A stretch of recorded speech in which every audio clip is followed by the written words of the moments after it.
సింధు నదీ జలాల ఒప్పందం.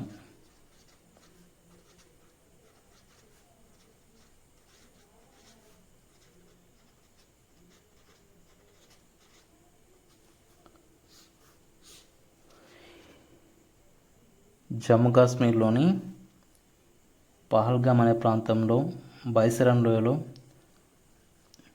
ఉగ్రవాదులు 26 మంది పర్యాటకులను కాల్చివేశారు. ఈ సందర్భంగా భారత ప్రభుత్వం సింధు నదీ జలాలను రద్దు చేసింది. ఈ సింధు నదీ జలాల ఒప్పందం అనేది ఎప్పుడు జరిగిందంటే 1960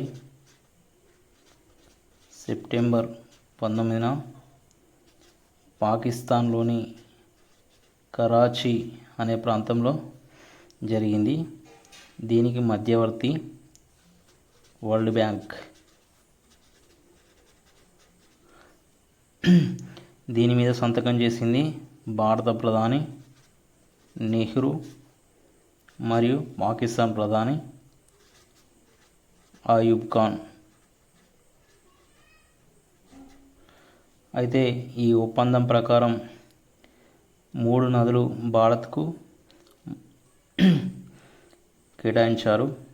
అవి రావి, బియాస్, సట్లెజ్. ఈ 3 నదులు భారత్ కేటాయించారు. ఇండస్, జీలం, చీనాబ్ నదులు పాకిస్తాన్కు కేటాయించారు. భారత్ సింధు నదీ జలాల ఒప్పందం రద్దు చేయడంతో పాకిస్తాన్ సిమ్లా ఒప్పందంను రద్దు చేసింది. ఈ సిమ్లా ఒప్పందం 1972 జూలై 2న జరిగింది. దీనిపై అప్పటి ప్రధాని ఇందిరాగాంధీ మరియు పాకిస్తాన్ ప్రెసిడెంట్ జుల్ఫికార్ అలీ భుట్టో సంతకం చేశారు. ఈ ఒప్పందం 1972 ఆగస్టు 4 నుండి అమల్లోకి వచ్చింది. అయితే ఈ ఒప్పందం ఎందుకు జరిగిందంటే 1971లో బంగ్లాదేశ్ కూడా పాకిస్తాన్లో భాగంగా ఉండేది. అయితే బంగ్లాదేశ్ తమకు సపరేట్ దేశం కావాలని తిరుగుబాటు చేసింది. దీంతో భారత్ బంగ్లాదేశ్ సపోర్ట్గా భారత సైన్యం యుద్ధంలో పాల్గొంది. దీంతో పాకిస్తాన్కు చెందిన 90,000 మంది సైనికులు భారత్ సైన్యం ముందు లొంగిపోయారు.